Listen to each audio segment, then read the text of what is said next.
Hey guys, sharing you ang sikreto ng aking masarap na chicken adobo.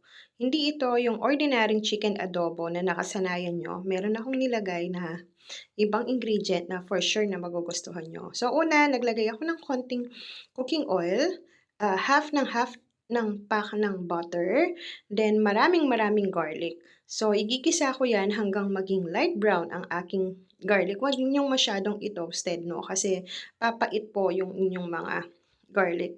Then, once nag-brown na ang garlic, hiwalay ako para pantatoppings ko mamaya.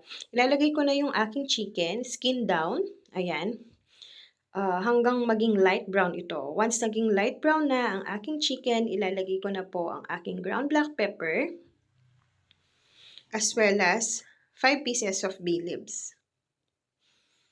Maglalagay na rin ako ng 3/4 cup of soy sauce, as well as 3/4 cup of vinegar.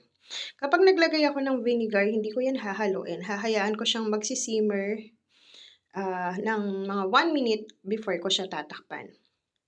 So, in-adjust ko na din po yung apoy into medium heat. After 30 minutes, heto na po yung itsura ng aking chicken adobo.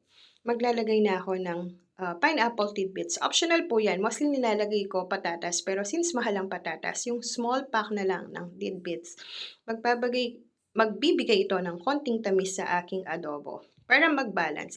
Hindi lang asim, alat, meron din konting tamis.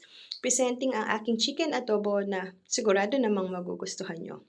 Anyway, thank you for watching. Bye!